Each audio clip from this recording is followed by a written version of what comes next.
Hello there and welcome back to another video. Today we're going to talk about primal storms or primal invasions, which is going to be one of the kind of main ways that outside world content will work in Dragonflight. And it's a pretty interesting system and it's gone through a ton of changes over the last couple of weeks, but we're going to talk about what the state of it is right now in the beta. But before we jump into that, guys, I just want to shout out my Twitch, twitch.tv/MrGM. If you want to see me streaming Dragonflight Beta, Wrath Lich King Classic, any sort of World of Warcraft, I'm over on twitch.tv/MrGM every single day. Right, so yes, primal invasions or primal storms are the newest feature in Dragonflight that you're probably might be doing. I don't know, it depends how you gear up.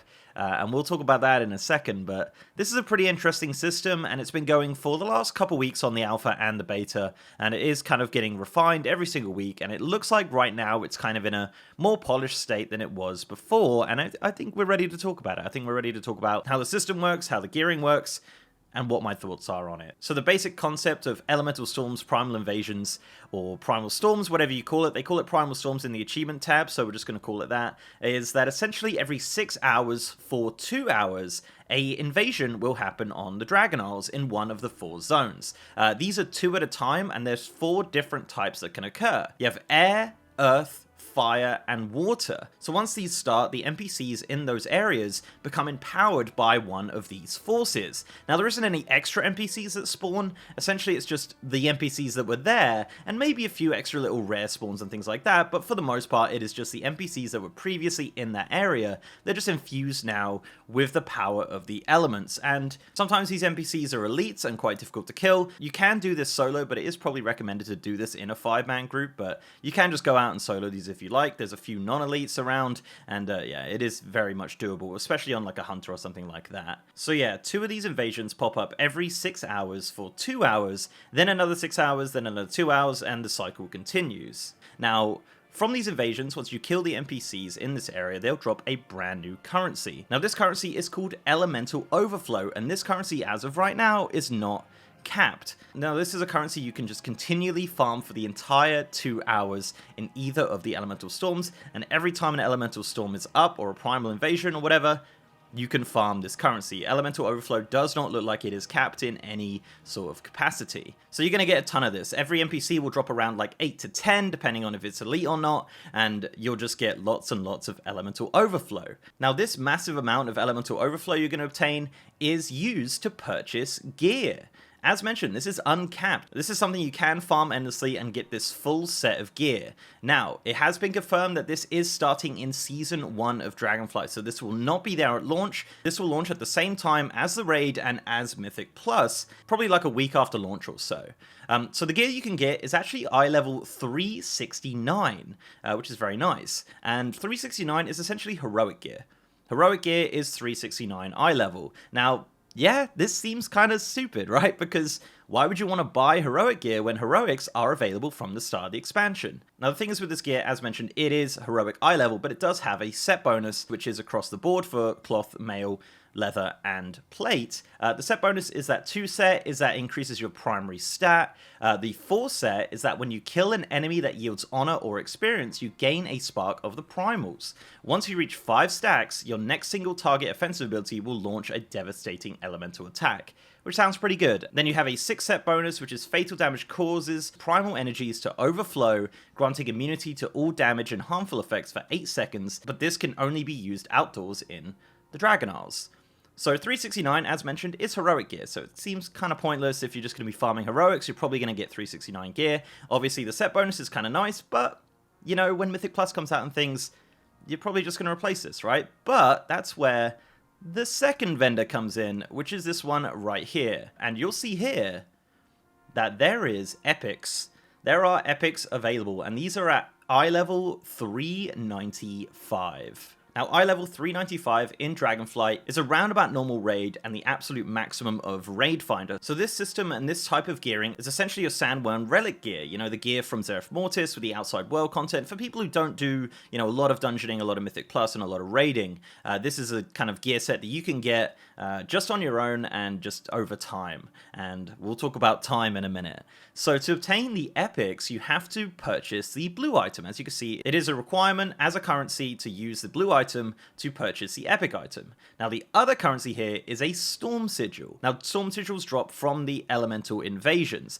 You can get 4 of these a week from each of the type of invasions. So you can get an air one, an earth one, a fire one, a water one, etc. So 4 of those a week. And this NPC actually does have a feature right now where you can say, all right, have I got this per week? You know, have I brought you this? And it'll say, no, you've not brought it to me. But if you have brought it to them, it will say that you have, obviously. I think this UI needs a bit more cleaning up. It's not really that clear, but maybe that's something we'll see in later beta. But essentially the way it works is that you can get 4 Storm Sigils a week from each of the invasions. And the way that they work, they're just a random drop from one of the NPCs in the invasions. That'll start a quest which you hand in to this NPC, which will give you a Storm Sigil. Now, the amount of Storm Sigils per item to upgrade is varied. The beginning ones, you know, risks and wastes and things like that are 5, and it goes all the way up to 10. Now, I have crunched the numbers on this and how long it'll actually take to get a full set of 395 epic gear. So for a full set without a weapon, it is going to take you 16 weeks.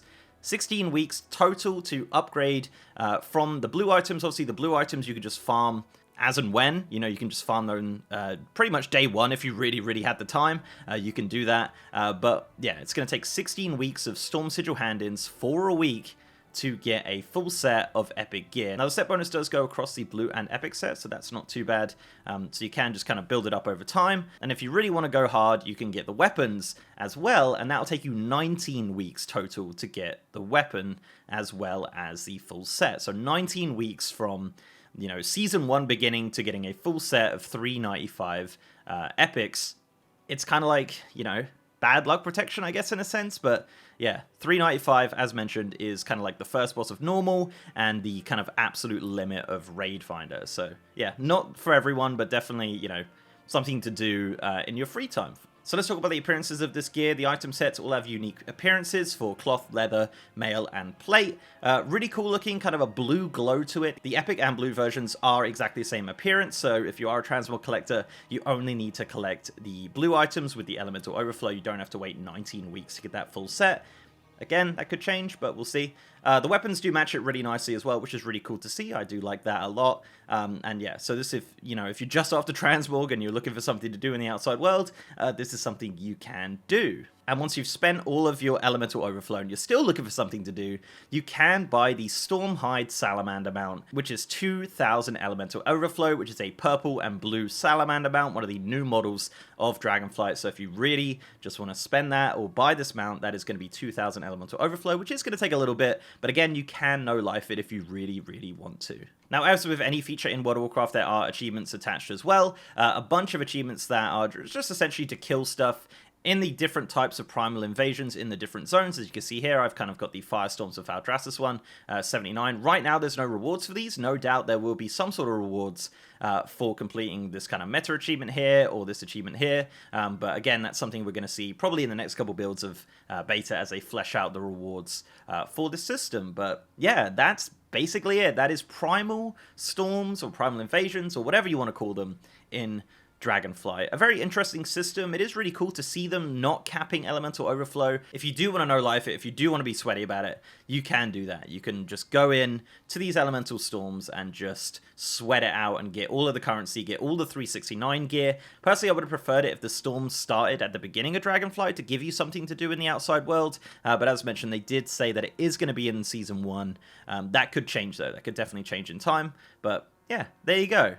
Primal Invasions, one of the main outside world gearing methods in Dragonflight. Let me know what you think below of this system. Does it sound complicated? Does it sound fun? Is this something you're going to do? I'm definitely going to do it for Transmog at the very least, and maybe some catch-up gear if I get very unlucky in Heroics and Mythic. But yeah, we'll see what happens. But guys, thank you very much for watching. Before I go, I'd like to give a massive shout out to my amazing patrons, YouTube channel members, and Twitch subs. You guys are awesome. And if you'd like to support the channel in any of those ways, links are down below. So leave a like on this video, guys, if you liked it, and subscribe if you haven't. I've also got a partner Discord channel, and as mentioned, I'm also streaming on twitch.tv/MrGM. If you want to see me streaming World of Warcraft, Dragonflight Beta, we've been doing a lot of stuff over on the Dragonflight Beta, including Elemental or Primal Invasions, getting all the footage for this video and learning about the system. So if you want to check that out, guys, I'm over on twitch.tv/MrGM every single day. And with that, guys, I'll see you next time.